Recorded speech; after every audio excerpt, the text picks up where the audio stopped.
Eagles Entertainment. The journey to the draft is driven by AAA. AAA Roadside is their strong side. Make AAA a part of your game day today. AAA, go ahead. With the 21st pick in the NFL Draft, the Philadelphia Eagles select. You're listening to the Journey to the Draft podcast.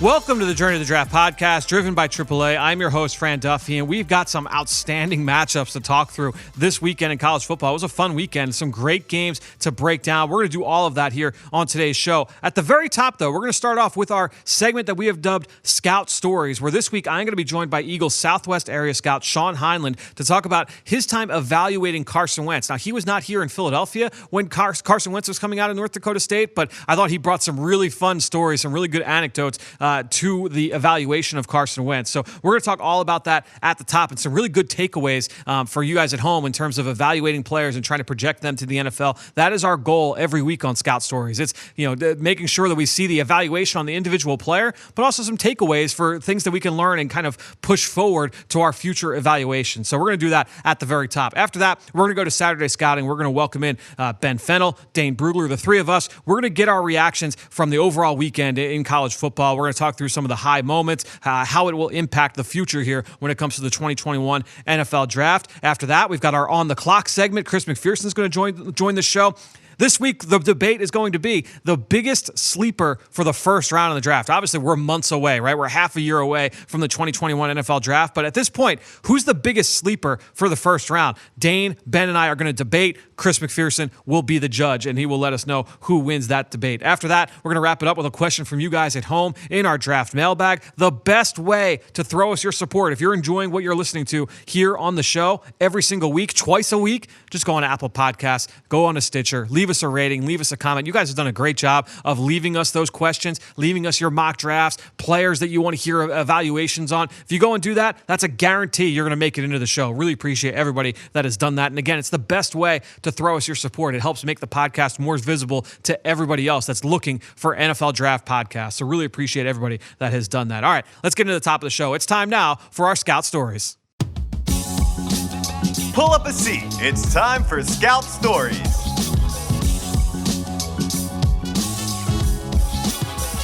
Well, joining us here this week, once again, on the Journey to the Draft podcast, driven by AAA, Eagles Southwest area scout Shawn Heinlen to talk about Eagles quarterback Carson Wentz. So, Shawn, take us through the eval, man. What were your exposures to Carson during that pre-draft process in 2016 and your big takeaways as you kind of projected him to the NFL? Yeah, man, how are you? I was pretty fortunate to be around Carson. I live in the Frisco, Texas area, so the FCS championship game is here. And I happen to take my boys, my two sons, to that game every year. It's kind of like our chance to go as a family to a football game. That's awesome. And so Carson was playing Illinois State his junior year in the championship game. And, it happened to be a cold day here in Texas, which is not normal for winter, but it fits for those North Dakota people to come on down. And he led them to a game-winning drive with a minute left and won the national championship. And I was just thinking to myself, like, who is this big joker running around out here just slinging balls at this, weather being cold and windy? And I'm like, this guy's pretty talented. And I happened to have North Dakota the following fall.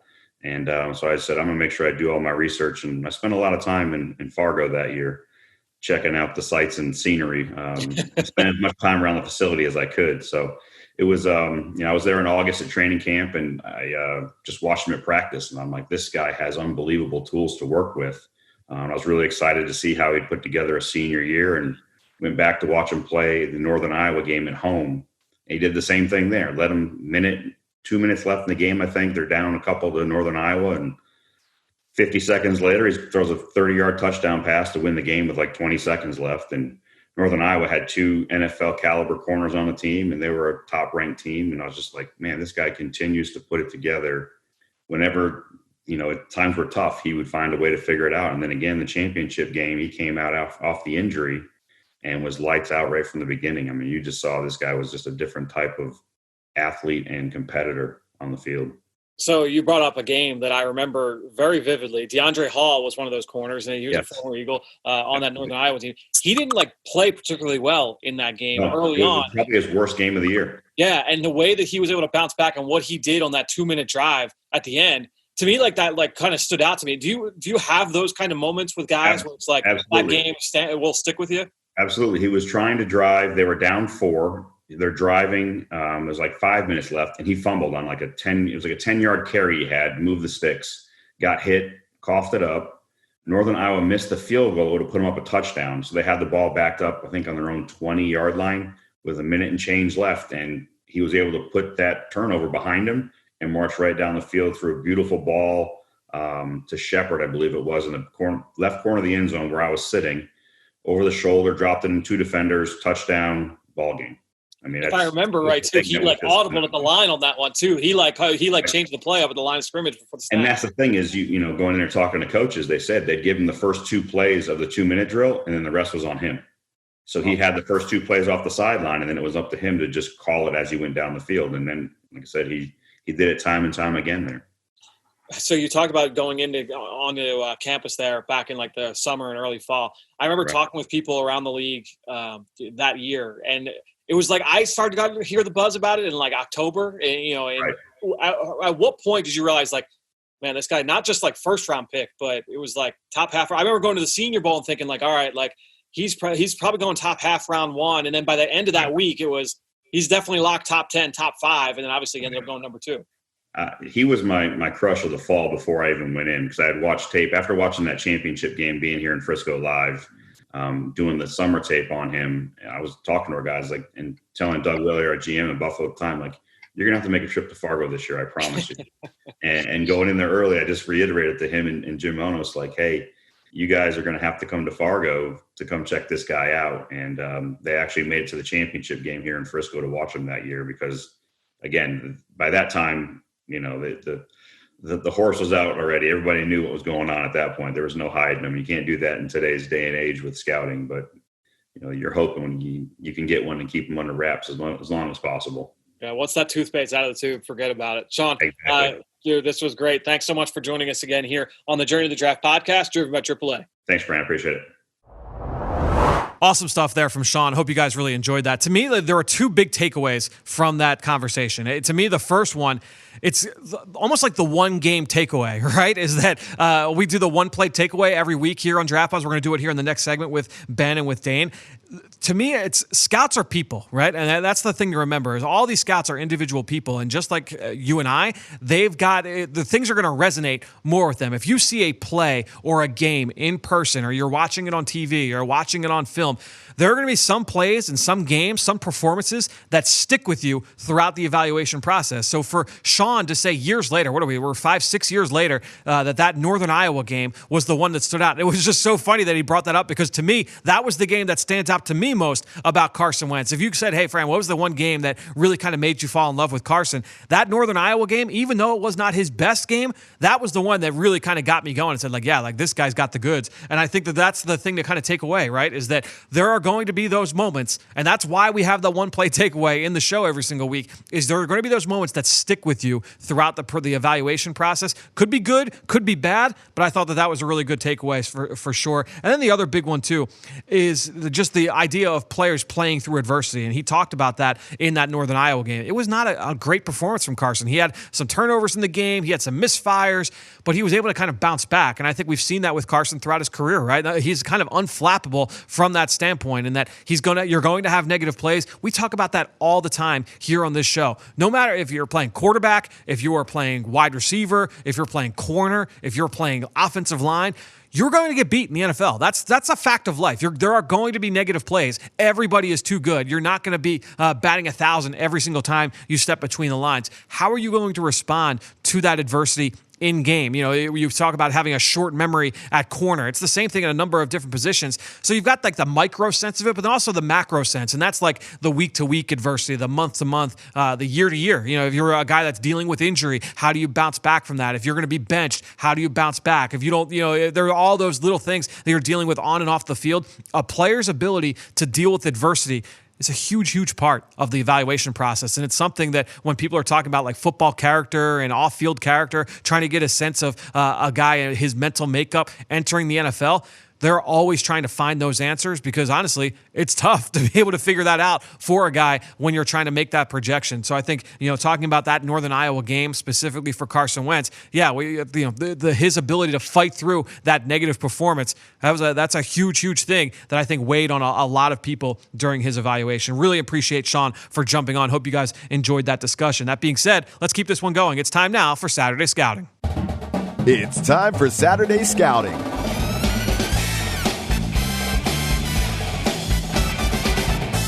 All right, well, let's keep things going here, talking about this past weekend in college football with Saturday Scouting as we welcome in Ben Fennell and Dane Brugler. Guys, before we get into this weekend's action, I would think the big news item from Monday, Bruce Feldman from The Athletic reporting that Michigan wide receiver Nico Collins, not on the most current roster for the Wolverines.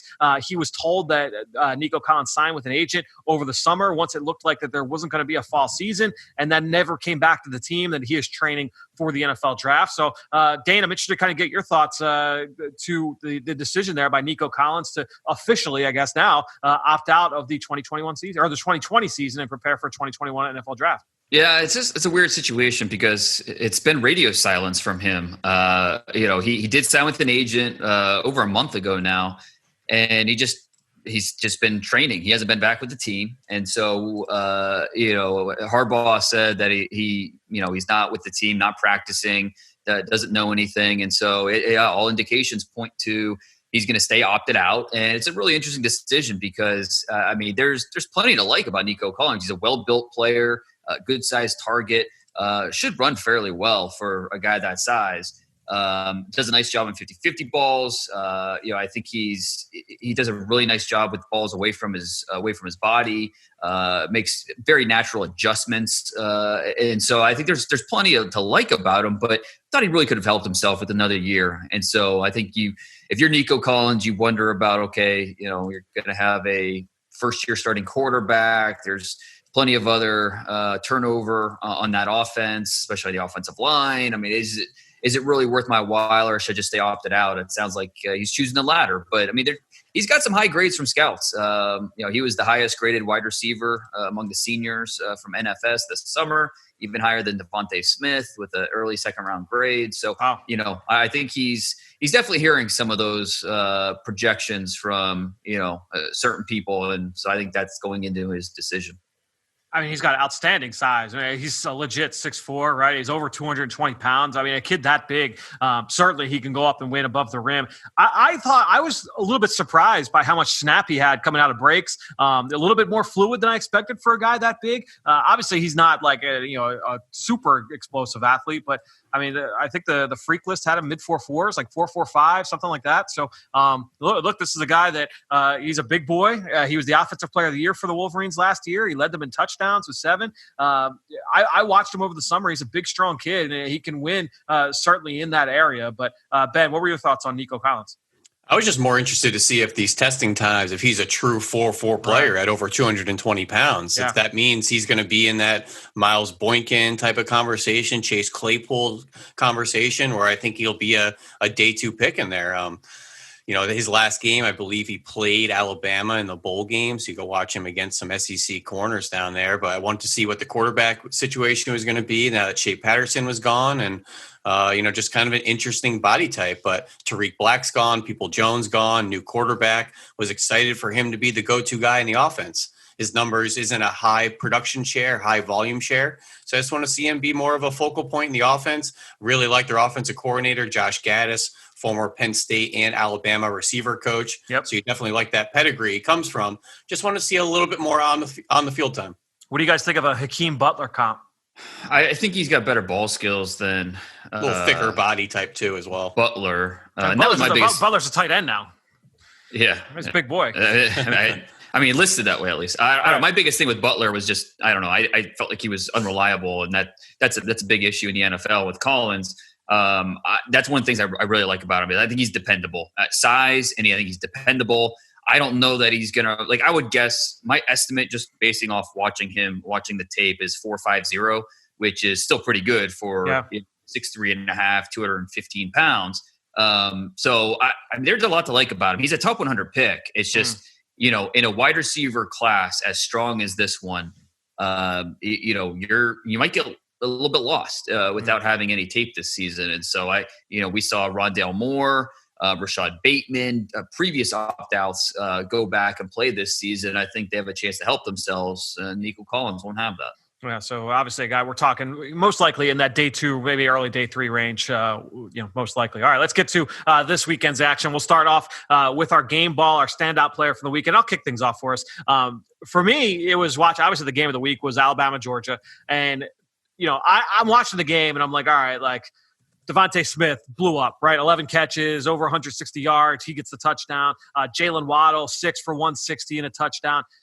Can't go back and forth with went back and forth with either, couldn't decide. So I'm like, how about the guy throwing the ball? Like, let's give some love to Mac Jones, who was really decisive in this game. He was under control. He had the pick on the very first play where his arm gets hit, and the pressure led to the turnover. But I thought overall, Mac Jones was pretty impressive. And I have not studied Mac Jones yet. I've kind of been waiting for this season to develop. He became a starter late in the year last year after Tua went down. But I wanted to kind of see what would he look like, in full control of this offense. So I'm excited to dig into the film of him this year and really kind of see what he's like as a ball distributor in that offense. I came away watching on TV on Saturday pretty impressed with Mac Jones, and I thought that he really operated the offense at a high level. Obviously, what they're doing offensively right now, I mean, it's unheard of with what we've seen from Nick Saban in the past. I mean, they are just doing awesome stuff, both run game and pass game, conceptually, efficiency-wise. I mean, the talent is obviously there, but when you look at Mac Jones, I was really impressed with his performance last week against the Georgia Bulldogs. We've been talking about how, there's a big 3 at quarterback, but who's QB4? Who's going to emerge this year? And so far, I mean, it's still early. We have 2 conferences that haven't played yet, but it's been Zach Wilson of BYU and Mac Jones, who I think have made the loudest, positive impacts to say, hey, we should be considered. And Mac Jones, with what he's doing, I give a lot of credit to Sark with the play calling and what they did on Saturday night. Against a really, really talented Georgia defense. So, but Mac Jones deserves a lot of credit as well. And it's going to be tough because you look at the play calling, you look at all the talent around him, the offensive line. I mean, he's got the keys of the Ferrari. He just has to, keep the steering wheel straight. But he's making throws. And I love his confidence. He's putting the ball where his guys can go make plays. The pocket presence is there. You see him, sometimes he'll feel some ghosts that aren't there, but he will operate around the noise, move his feet. There's a lot to like about Mac Jones, and so I think he's a guy we need to be talking, because I think earlier this season it was all about, okay, well, let's see what he does next week, or let's see what he does against Georgia, a real defense, and okay, all he's done is play at a high level, so he deserves the credit. I would take Mac Jones right now over Kyle Trask or Brock Purdy, who seem to be that QB 4 and 5 after those top 3. And like you're saying, Zach Wilson, I think those 2 have certainly played their way into that discussion. And now just trying to figure out, the KJ Costellos and the kid down at Texas, Ellinger. And it seems like all these guys are kind of grouped together. And you can't forget about the X factor, Jamie Newman, who looks like he was built in a lab the way his frame and arm came out of Wake Forest. So I think that QB 4 or 5 is going to be a really interesting conversation. And Mac Jones deserves a lot more credit and attention to be an NFL prospect than I think he's receiving. Ben, keep us going here with this game. Who's got your game ball? Yeah, it's easy. Let's keep it on the Alabama offensive side of the ball. 564 yards of offense against this daunting Georgia defense, who only allowed 700 yards the previous 3 games. So my game's going to the offensive line, particularly that left side. We'll start with the center, Landon Dickerson, but left guard, Deontay Brown and Alex Leatherwood there at left tackle. But Landon Dickerson, I think, is a really interesting center. And I think the prospect draft community is a little bit behind the 8 ball with the center position and some of the interior offensive linemen. This guy was a Florida State grad transfer. At Florida State, he has started games at right guard, right tackle, left tackle, comes over to Alabama. Oh, yeah, you're going to be our center. And he looked great out there against Georgia. A lot of one-on-one blocks against big Jordan Davis. There's a couple stalemates. That's typically how those are going to go against big Jordan Davis. But the second he was able to climb to the second level or pull out on the perimeter, a couple highlight blocks, smashing Richard LeCount on the perimeter. He tossed the safety downfield. He's got an edge to him. He's mean. I just love this offensive line. 40 carries, 167 yards. I thought they really hit their stride in the second half. I just really thought that offensive line against that, dominant front seven of Georgia and Jordan Davis and Devontae Wyatt and Monty Rice and all those guys up there, really, really impressed with that group, particularly Leatherwood, Brown, and Landon Dickerson. Yeah, and especially, with what you mentioned, I think, Dane, you talked about that Georgia defensive front last week. They got your game ball. What they were able to do against that front, I thought was what made that most impressive. Dane, who got your game ball here? So I'm going to stay in the SEC and go down to South Carolina. And J.C. Horn, the game he had against Auburn, NFL evaluators, they'll stack their board based on body of work, not single games. But big-time performances can have a lasting effect. And that's what Horn put together against Auburn. The final stats, 6 passes defended, 2 interceptions, 3 tackles. I think more impressive is just the fact that he spent most of the day shadowing Auburn's Seth Williams, one of the best receivers in the country, especially when it comes to 50-50 balls and being physical.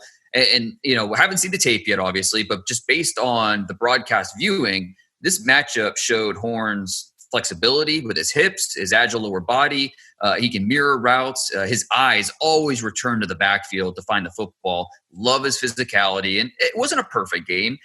Williams did have a 44-yard catch downfield that Horn gave up, and he was flagged twice. Once for holding, once for interference, somewhat questionable there. But, he that physical attitude, that aggressiveness, you're going to get attention from officials. Despite that, it was just an overwhelmingly impressive performance. Williams was targeted 9 times when covered by Horn, had just that 1 catch. So Horn was my number 43 overall prospect coming into the year on the top 50 board. And so he was already in that early second-round mix. In games like this is what teams are going to bring up when they're trying to stack the boards in draft meetings next spring. It's certainly possible you can get a first-round conversation. Hey, Dane, do you think he can play his way a little bit closer to Caleb Farley at Virginia Tech, who opted out of the season? Very similar type of press corners, both 6'1" and change, both 200 pounds. I see a similar type of pedigree. I think Farley's just been a little more consistent on tape. J.C. Horn was a guy I said over the summer has the ability to be a cornerback 1 in this class. Just a little inconsistent on the tape, and you go through a gauntlet of SEC receivers on a week-to-week basis. He's obviously given up a couple big plays and catches. And it hasn't been just this game. I agree with you. Last season, you saw the obvious talent, but there were lapses here and there, and that's why I graded him as an early second, not a first. But this year, he's been targeted 21 times so far. He's given up 4 completions on the season. So 19.1 completion rate, which is 3rd lowest in all of college football. I don't think he's the athlete that Farley is, but I don't think he's a bad athlete either. So, I think that, at least for me, Surtain and Farley 1-2. And then I think there's a group of really talented corners that we're trying to figure out, okay, what is the order of these guys? Guys like J.C. Horn, Shawn Wade, we're finally going to see back on the field here when the Big Ten starts back up. I'm a big fan of the Georgia kids with Tyson Campbell and Stokes and Daniel. Darion Kendrick at Clemson, I graded as a late 1. Asante Samuel's still around. So this cornerback group, while I still like 1 and 2 with Samuel and Farley, that QB3 and beyond, it's almost kind of like last year where we had Okudah and CJ Henderson at the top. And then there was just a mix of different opinions from, Trevon Diggs to AJ Terrell to Gladney, Christian Fulton, on and on. So I think this year Damon Arnett thrown in there at the last second. AJ Terrell, Igbenogany. Igbenogany, yes. So I think this year's kind of similar with Surtain and Farley at the top, and then a group of really, really talented guys. For corners, I love seeing the forced fumbles on his resume. He's a physical guy. We'll stick his head in and run support. And the DPIs, the grabbing down the field, I'm kind of okay with that. I can dial back the aggressive guy as opposed to trying to dial up the timid player. I know me and Fran talk about that a lot. What would you rather have? And I'd rather that aggressive corner to just kind of, let's pull him back just a little bit. Well, it's funny when you watch Horn play, you'll notice this every game. After there's a close call where he breaks up a pass, he gets up off the ground and he immediately looks for the official. Yeah. And every single one, he's looking to make sure there's no flag. Looking because guilty.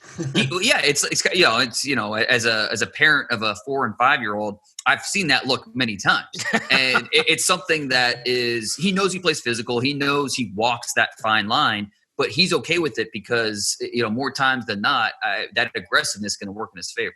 Yeah, I love that. And this corner group is really, really exciting. And it's a group that we certainly will be talking about a lot throughout the course of the pre-draft process. Let's go to our one play takeaway, one play that stood out most for us from this weekend. Dane, I'll let you kick things off for this category.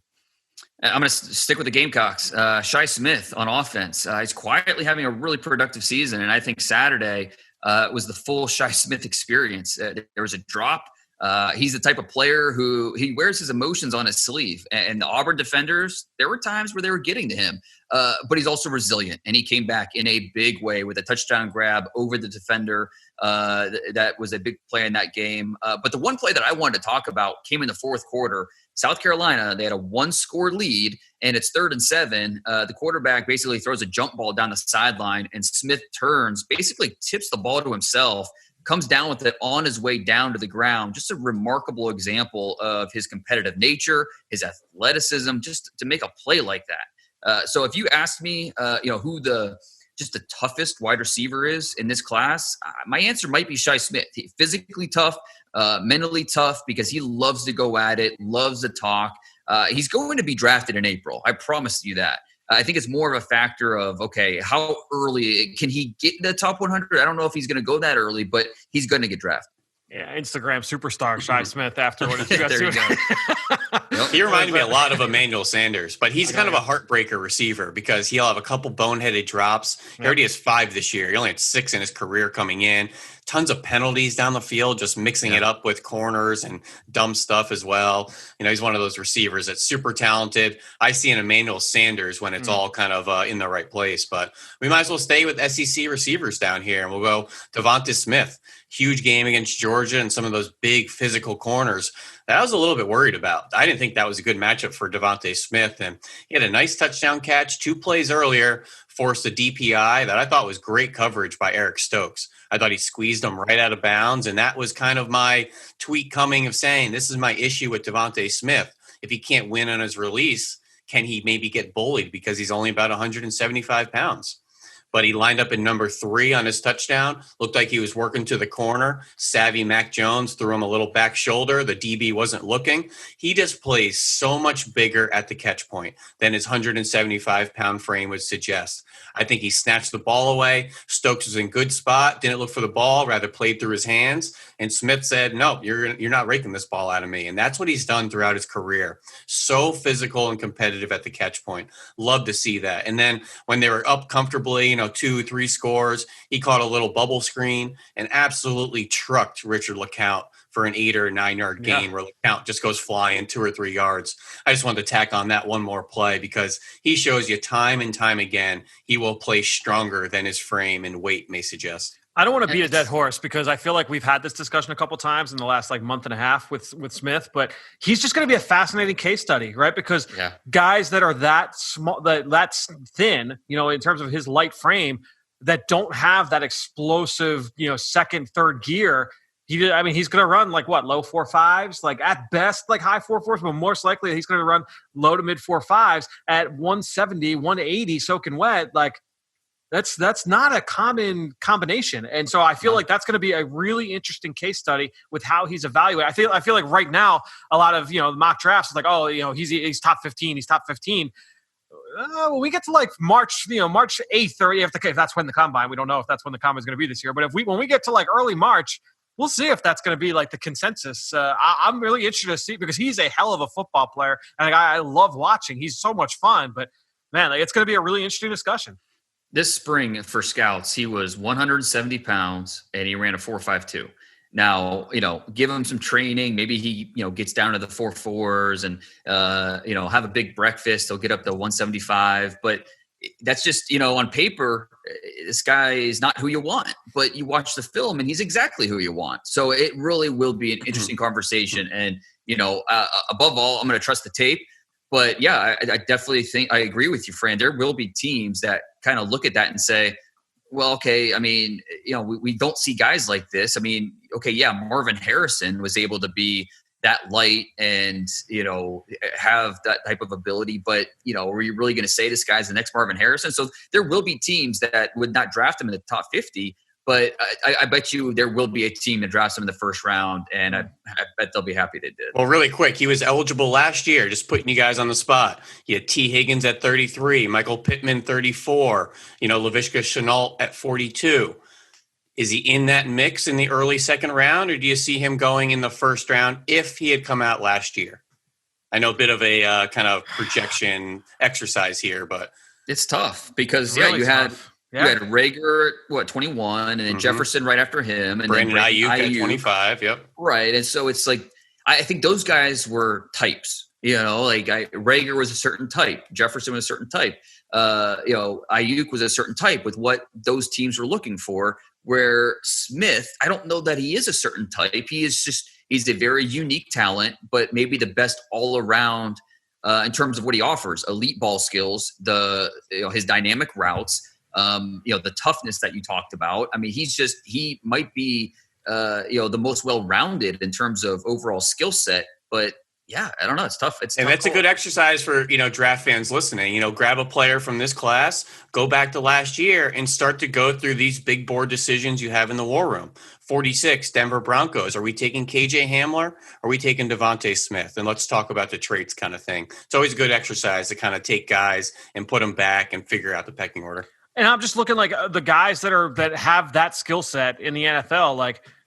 Is he Stephon Diggs? I don't know if he's quite as explosive as Diggs, but maybe Diggs went fourth round, right? So I'm just looking around, who are the guys in the league that kind of remind me of him, have that same skill set? Robert Woods is a name that I keep kind of falling back to as a guy that I think could fit that. Calvin Ridley, certainly coming out of Alabama. He was a little bit smaller. He didn't run quite as well as people were hoping for. Maybe that's another one as well. It's gonna be a really fun discussion. We'll continue to talk about Devontae Smith. What if he turns into Adam Thielen? Is that a win if you take him in the top 50? Is that I see a lot of Marvin Harrison in his game, and I realize that's a Hall of Famer, Hall of Famer at Peyton Manning for all those years. But I see that type of the toughness, the size, the speed. I don't know, and it's tough when you compare him to a Hall of Famer like that. But you can't help but see shades of Harrison. So for me, I'm going to go with my one-play takeaway. I'm going to stay with Alabama, and I'm going to go with Jalen Waddle. And for obvious reasons, it was the 90-yard touchdown. Guys, I don't know about you, but watching that game, I just feel like that's when the tide – no, actually, I shouldn't even say – pun not intended. The tide turned on that 90-yard touchdown. To me, that was oh, man, Alabama's got this. I don't know if that's how it was for you. But after that touchdown, I was I don't know if Georgia is going to come back and win this one. And we know he's got that kind of game-breaking ability. I don't know if there's much to be said after that. I don't know if this is going to be the long touchdown, the big play that stands out to me from Jalen Waddle overall once we get to April. But it certainly is going to be one of them. And that's one of those plays that certainly really, really – Well, Fran, take that one step deeper. What about that play trait-wise did you see? Because what I've seen from Jalen Waddle in 2020 is a much stronger player down the field at the top of his route. And I think he got tangled with the corner just a little bit, and the corner ended up falling down. But, for whatever the reason is, he seems to be playing through contact within the route and at the catch point, which we've seen some very aggressive catches. I just want to know if you saw anything particular on that play. Obviously, the home run speed, once he gets in the open field, you're not catching that guy. Yeah. To me, it was almost the discussion we had with Henry Ruggs last year where there weren't a ton of examples of him tracking the deep ball, right? Of him looking in over his shoulder, finding and finishing.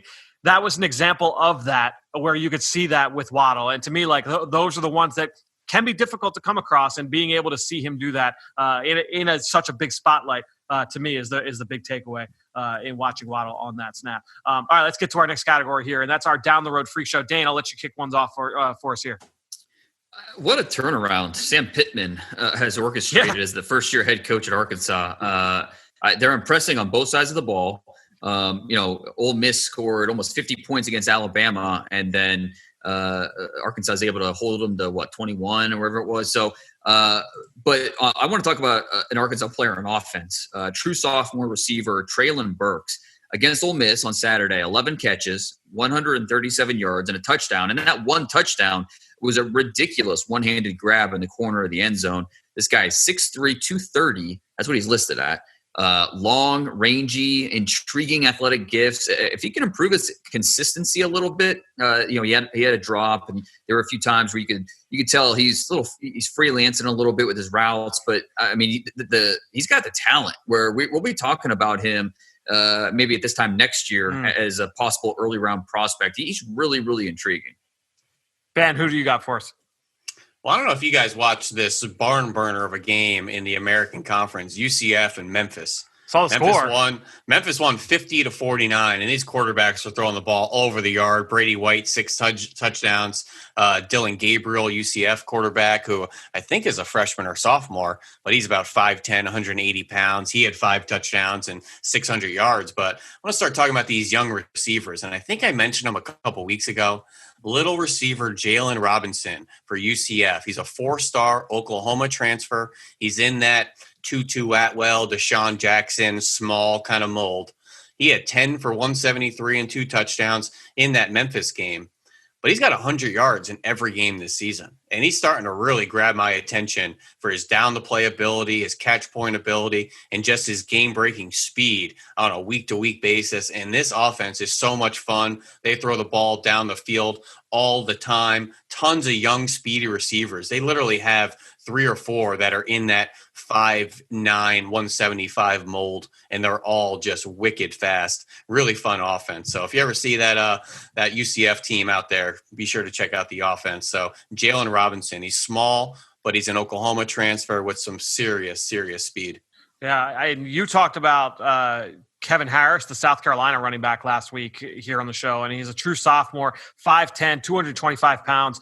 And I'll tell you what, the 2 games that I watched this week, I watched the Alabama game and I watched that South Carolina game. And watch it anytime Kevin Harris touched the ball, he's not like a guy that I think we're going to go like goo goo gaga over in terms of the traits, but he seemed to just do something good every single time he touched the ball. Like you see the contact balance. He's got some shake to him. I'm excited to dig deeper into him. It'll probably be next summer when he's going into his junior year. But every time he touched the ball, I thought like, there's that Harris again. Like he just looks like a competent player moving forward with the NFL. Again, I don't know that watching him, I'm like, oh man, this guy's going to be a 3-down player, but certainly an NFL player. I think we're going to be talking about. You don't see many 225-pound backs anymore. Everybody's that slasher type where you're a little more in that 210, so you could be a perimeter back and just an explosive athlete. Kevin Harris looks like that kind of old school bell cow between the tackles, but he can pick up his feet and he's got some, ability to bounce off tackles. He's just a good looking running back. Yeah, I agree. All right, let's get to our last category here, guys, and that is our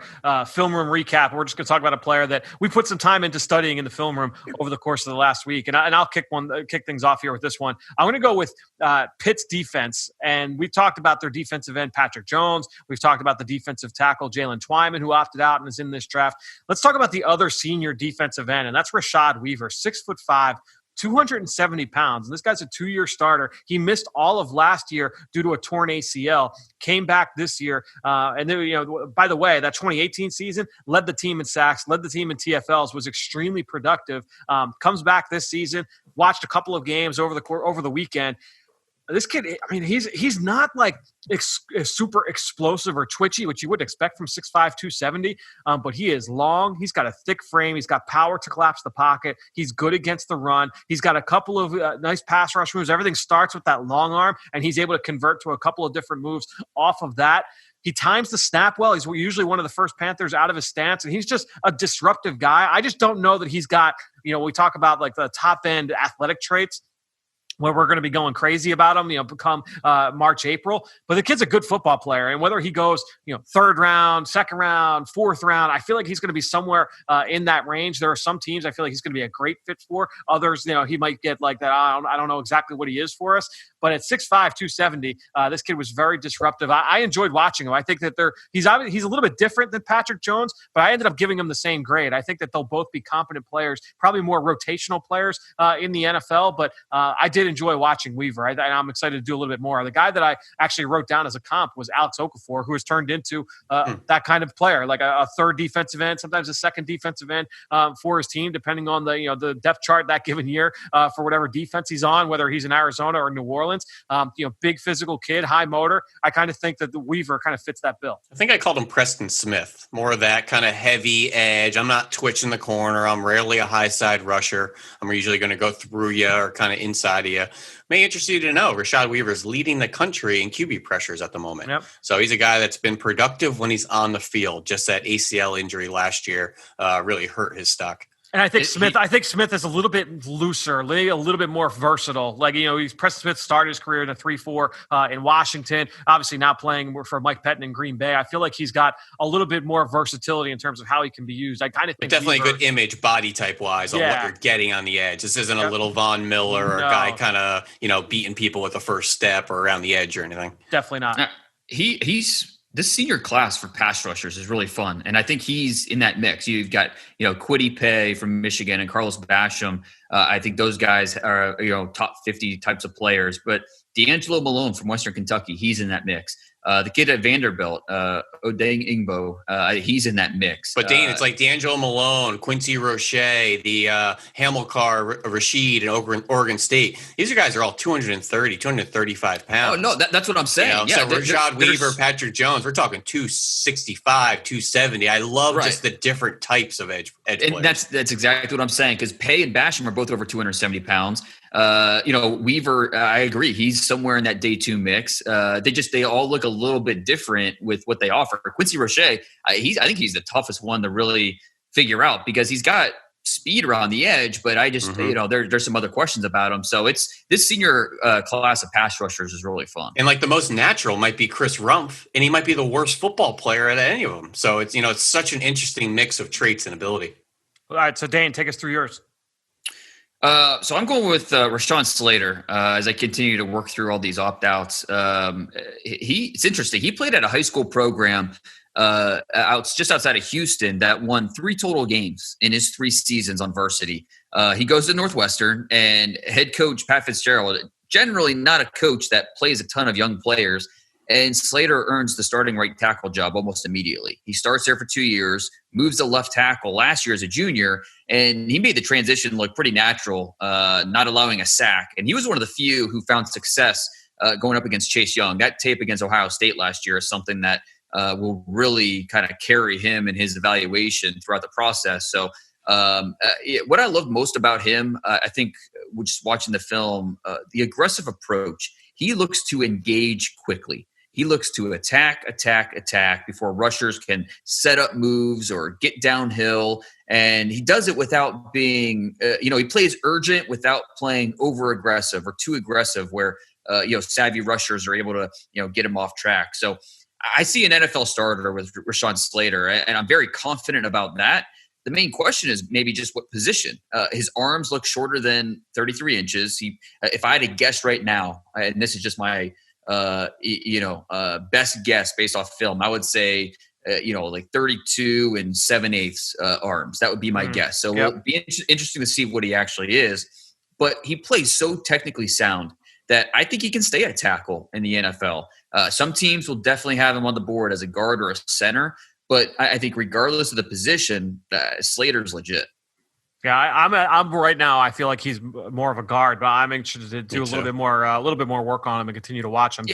It's the Isaiah Wynn conversation. Yeah. Yep. I think a lot of people have a guard, but it just really depends where he lands. Ben, my comp right now actually was Joel Petonio, and I love writing the 2 traits I've written down. Excellent lateral quickness in the zone schemes, powerful on double teams in the gap schemes. You love seeing a guy that can do both. And I just want to get more attention to this Kentucky offensive line. They dominated the University of Tennessee last week. Left tackle Landon Young's a draftable player. Right tackle Darian Kennard's a draftable player. But their center, Drake Jackson, I think needs more attention. And like I'm saying, that neglected center position across the country, Drake Jackson, Landon Dickerson. But Drake Jackson, excellent combo blocks last week against Tennessee, picking off guys on the second and third levels. He'll move a nose tackle out of the way if he's covered up. But he's the guy, just watch the tape and watch pre-snap. This guy's talking to everybody. He's turning around talking to the running backs, the quarterbacks. He'll run over, whisper something to his left tackle. He's not just calling out mic points. He's literally like changing blocking schemes, making sure everyone's accounted for. This guy's sitting there like a field general before the snap, pointing guys out and talking left and right. It's really fun to watch. Literally, go watch that Tennessee tape and all the communicating he does. I know it's something you like to see, Fran, from those centers, especially in college. Maybe that's our under the hood this week is center, because I know you've talked a lot about this center class and the different players that you like all around the country. I have not done him yet, but excited to watch him based off your evaluation. He's guys, a good player. Yeah, this is we've covered a lot of players so far. We're going to cover 3 more here. It's time for our next segment. Let's go on the clock. On the clock. All right, excited to keep things going here on the clock. And again, just as a reminder, everybody, Dane's got 3 wins here in this segment. I've got 2. Ben's got 1. So still, a pretty tight race here as we keep things going, as we welcome in Chris McPherson back to the show. C-Mac, thanks for once again for joining us. Not a problem. Have we determined what the trophy or belt will be? And when does this end? I mean, are we going to go to like draft day? Will it be like after Mr. Irrelevant is announced? Will we be like, okay, the champion of the On the Clock segment? I think it should actually kick off the NFL draft right before that number 1 pick. Just tell Goodell, hold on a second. We have an award to give out here. And I think it'll flow great into the broadcast. You're the guy working on the broadcast. I mean, you could pull some strings, make that happen, right? Oh, we'll have XO packages. We'll have some fonts, a couple full screens. We got the research team working. I don't want to speak out of school, but we found out when we were talking off air that Dane is into woodworking. So maybe Dane can you can whip up a little bit of a trophy for us. There you go. Just tell me what you want and make it happen. Something a nice cedar maybe with a good glossy finish. Yeah, put a poly on it. Okay, I like it. All right, well, let's get into this week. So as I mentioned earlier, the topic this week: who is our favorite first round sleeper? So a guy that people are not talking about necessarily as a potential first round pick. Now, when I brought this up as a topic, I thought Dane, Ben, you guys did a great job of kind of making sure, all right, well, what's a universal way that we can decide who's available for this list and who's not? And so what the decision was, let's go off of Dane's preseason top 50 board. So if a guy was on that top 50 list, then they are not eligible for this segment. So a guy that's outside of the round one that we feel could make their way into that first round as a sleeper. The order that we're going to go this week: Dane got first pick. He will go first. Ben got the second pick, and then I will round it out with the third selection. So Dane, with that being said, I'll let you kick things off here. All right. Well, doing something like this can be tough because sleeper's subjective and all that, but a guy who's really making a name for himself right now, and I think he's entered this territory as being a sleeper for the first round. He's a pass rusher, and we know, aside from quarterback, the most important position on the roster is pass rusher, and no one has affected the quarterback more in the SEC this season than Georgia's Azeez Ojulari.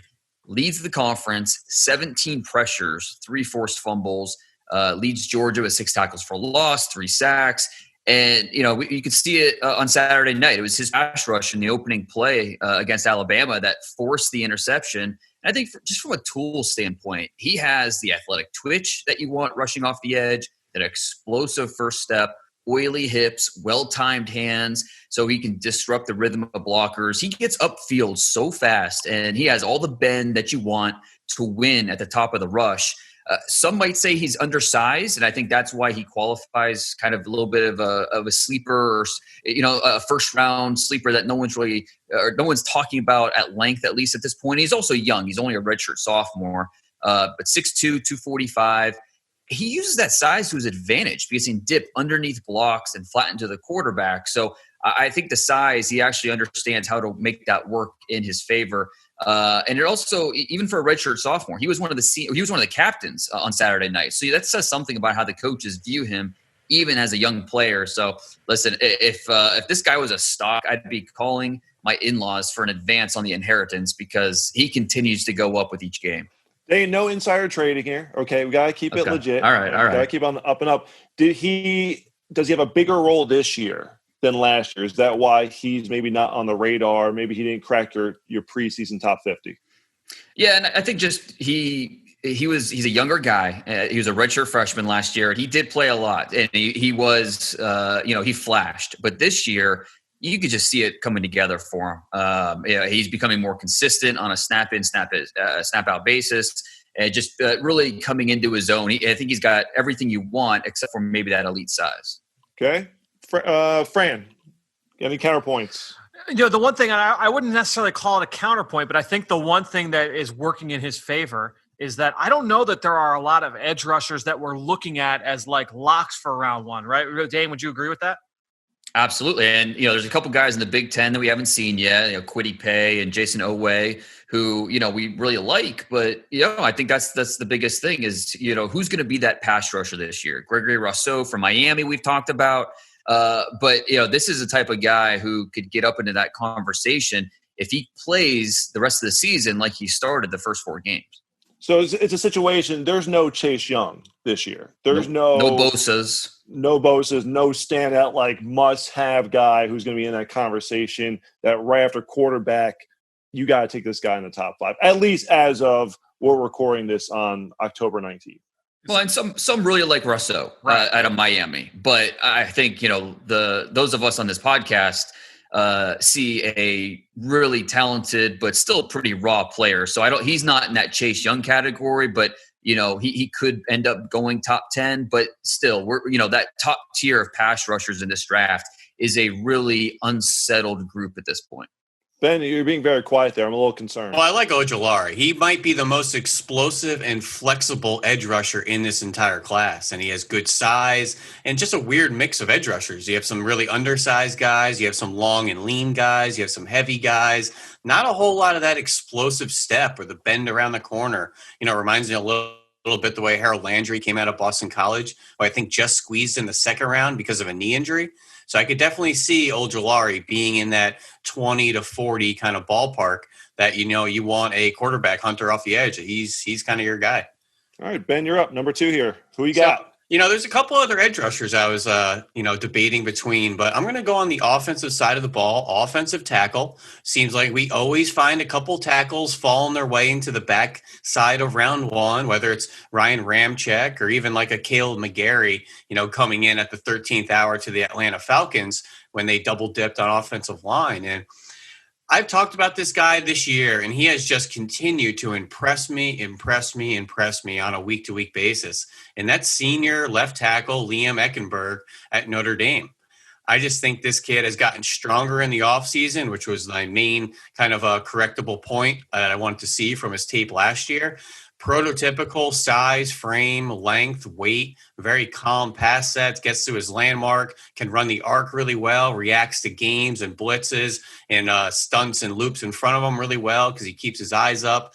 He flies out of his stance, but he does it under control. Really powerful punch, can mirror, speed rushers running the arc. He's got a little bit more of an edge this year in the run game. This Notre Dame team is 4-0, absolutely clicking. Can't wait to see him against Pitt next week and some very productive edge rushers. They have the guy that's leading the country in sacks and pressures, 2 different guys actually for the Pitt Panthers. So I want to see him next week. And Eckenberg has really, really impressed me. And then after Penny Sewell, C-Mac, who is the clear-cut number 1 tackle, it's a bit of a hodgepodge after that. You have Walker Little at Stanford, Alex Leatherwood at Alabama, Samuel Cosme. So a couple guys all grouped together there that I think when it's all said and done, we get the guys in the underwear Olympics. Maybe he makes his way down to the Senior Bowl.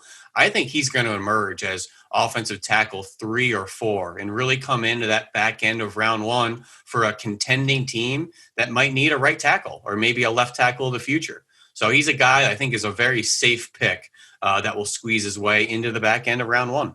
I mean, you look at last year's draft, several tackles were going on the top of the class. So certainly offensive tackle 3, certainly, especially if they're good quality. Going to be. And for your perspective, the type of player I think he's going to be is like the way Anthony Costanzo has kind of settled in at left tackle for the Colts.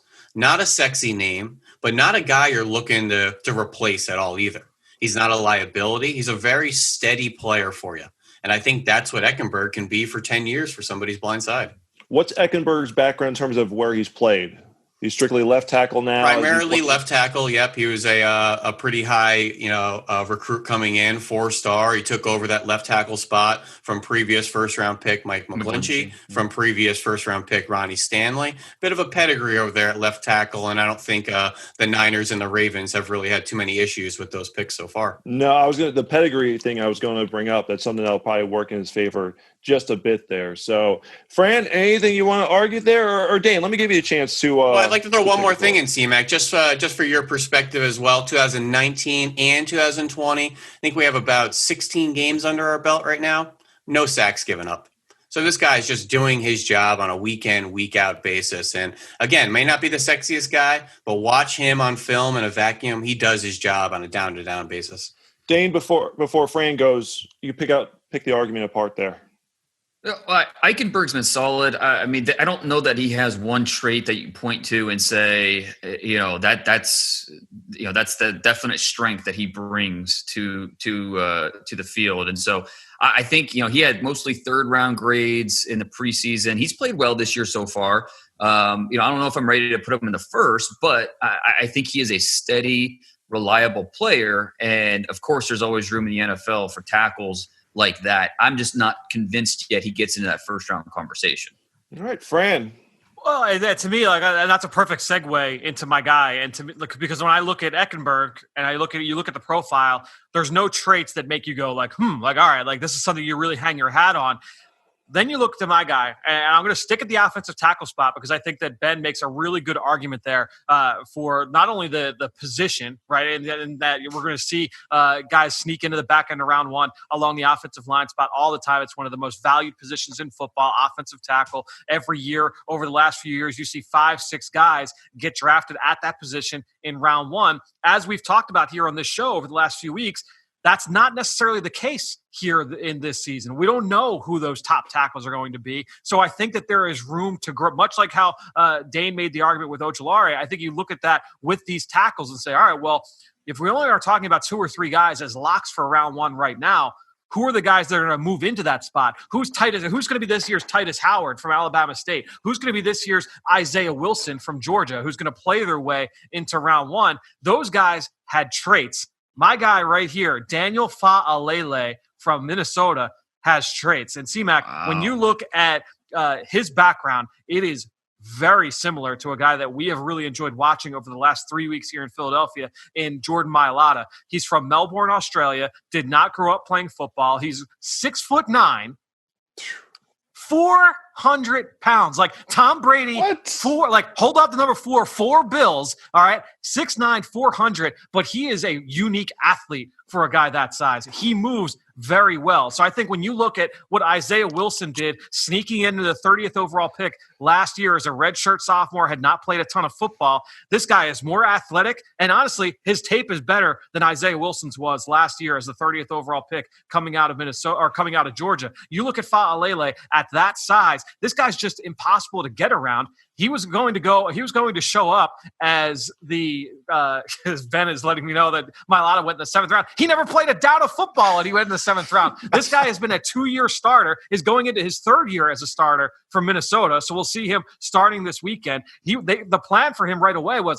there's no way this guy's going to play. I mean, he's never played football before. He was basically a water boy when he showed up to play high school football at IMG Academy. And they said, all right, well, you're going to play your next year. He goes to Minnesota and they were like, yeah, like we're going to redshirt you. You're not going to play.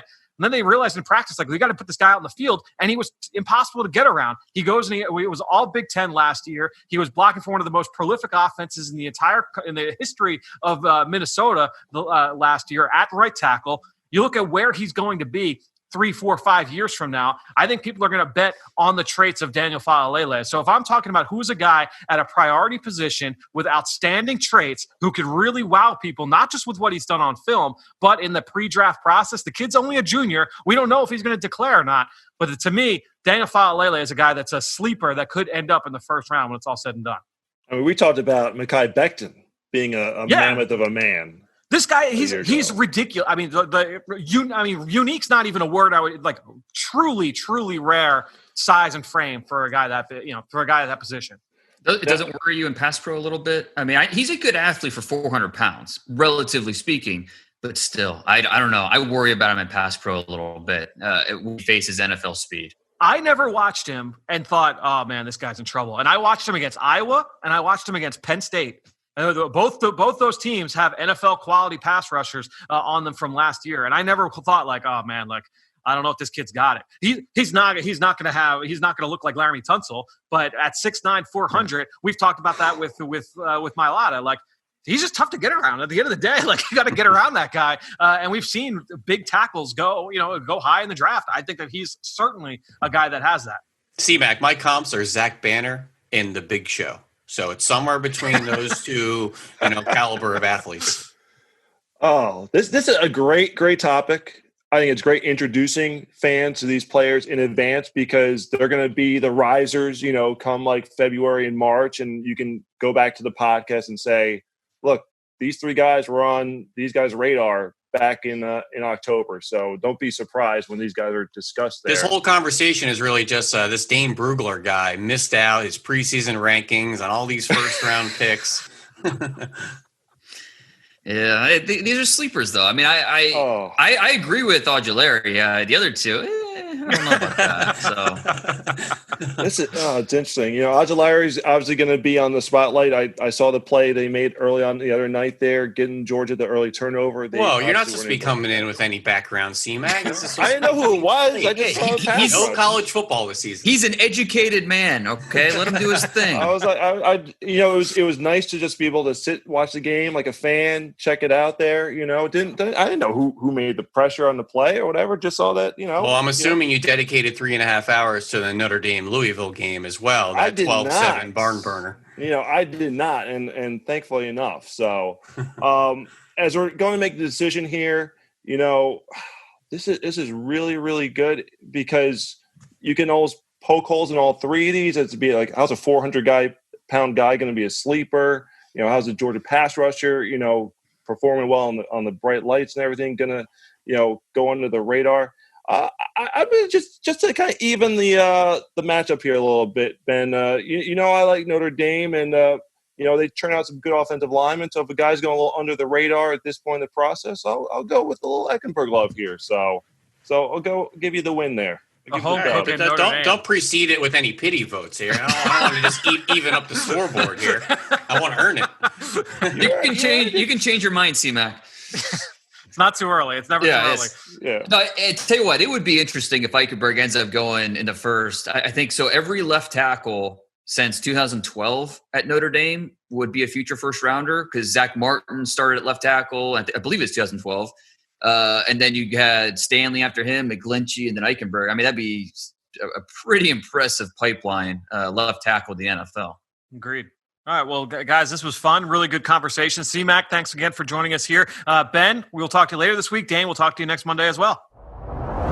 Before we continue with this episode, it's really important to me that I talk about voting. Now, depending on when you're listening to this episode, we're just 2 weeks away from Election Day, and the deadline to register to vote has likely passed in your state. Now, last week on the show, I talked about mail-in voting and why it's both perfectly safe and perfectly legal to fill out a mail-in ballot. So this week, I wanted to talk about the importance of voting. There's been a lot of discussion about how important this 2020 election is. And why is that? Not only is it a presidential election, but votes are also going to choose 11 governors, 35 U.S. senators, 435 members of the U.S. House of Representatives, as well as hundreds of state and local officials. That's just from an individual candidate standpoint. But then you think about what you're voting for. What are the issues that are important to you? And when you're voting on the national level, these are the different things that you're going to make your opinion heard on. You got issues like national security, global policy, international commerce, taxes, medicine and food safety standards, the postal service, all those national issues. Then you get to the state level, and that's where you're voting on issues like public education, auto insurance, highway maintenance, environmental protection on the state land, and even things like fishing and hunting licenses. Then you get to the local level, and that's where things like school lunches, judges, justice, local police, rec programs, public services, all of those issues. Now, not all of these things that I just listed are going to be important to you, but some of them are, right? So at every level of government, there are things that either impact your day-to-day life, they align with your views on our society as a whole, or they impact the bottom line for you at the end of the year or at the end of the tax season. So remember, 100 million eligible voters did not participate in the general election 4 years ago. Please, you have to do what you can to help us lower that number. It is all of our civic duty to make sure that all of our voices are heard. Get out and vote on November 3rd. Now it's time to hear from you, the fans, in the Draft Mailbag. So as I said at the top of the show, the best way to throw us your support is going to Apple Podcasts or Stitcher. Leave us a rating. Leave us a comment. I wanted to give a shout out here to Sugarcane590, who left a comment and a 5-star review saying, do teams look at opportunities to add college teammates as a big plus, so to draft college teammates together? He said, especially if it's for a similar position group. For example, with all the prospects coming out of the Oregon secondary. Love the podcast. Keep it up. So that's a great question, Kane. And to me, I think I look at this. Yes, there are definitely advantages to adding players from the same program because you give yourself some familiarity, especially if it's a top pick, right? So let's say you draft a guy in the first round or the second round. You really want that guy to feel comfortable right away, help him get adjusted to the NFL. Adding a teammate, whether it's through the draft or undrafted free agency, certainly helps a guy with that transition, right? Both on and off the field. Just give him a familiar face to kind of go through everything with. And as you mentioned, if it's a guy that's at a similar position group, whether that means in the same DB room or even something where it's like a quarterback with a wide receiver or a quarterback with a running back or an offensive lineman. Now he's got somebody that he can kind of study the playbook with and just kind of get on the same page with. So I think that certainly does come into play. Obviously, the scenarios, they're kind of, I don't want to say they're few and far between, but teams don't typically have that opportunity where you're going to draft two players at the same position and have guys graded in a way that you would draft them the same way. I think that's a pretty rare thing to happen, but you certainly aren't against it, and you like the idea of being able to do that. I remember when the Eagles drafted Carson Wentz, we talked about that earlier in the show. They brought in a couple players as well from North Dakota State, and I don't want to say that was exactly what they had in mind there, but I think that just kind of helps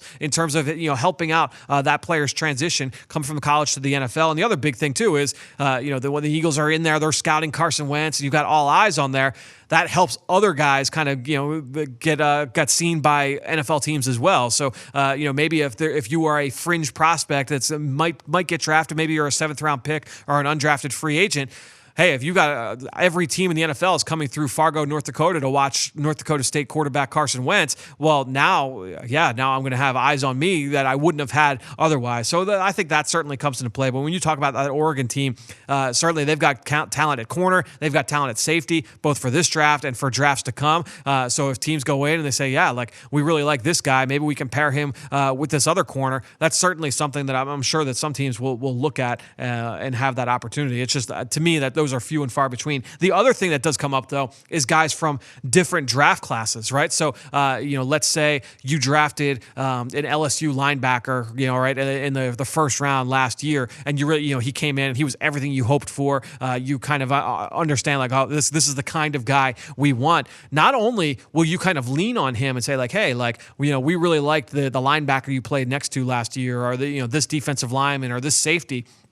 Hey, what was he like away from the field? You're going to get his story on the player that's coming out in this year's draft, and you're also going to get that that idea of, look, like we drafted a player from this program last year. We know what we're getting, right? And you hear GMs talk about this, you hear coaches talk about this every single year. Hey, like, we know what we're getting with a Boston College offensive lineman, or with a wide receiver from Notre Dame, or what I mean. Like, you start to get those kinds of themes where certain schools put out certain kinds of players under the same coaching staff, and you kind of know what you're getting. And I think that is certainly something that comes into play as well. It's a really cool topic. Kane, I'm really glad that you asked the question. Really appreciate you throwing that review on there as well on our Apple Podcast page. Again, that's the best way to throw us your support here on the show. Look, we're going to be back here later this week. It's a short week for the Eagles, but we're going to keep plugging along here for college football and for the NFL draft. We've got a big slate ahead. The Big Ten is back this week. Can't wait to talk all about it a little bit later this week right here on the Journey to the Draft podcast, driven by AAA.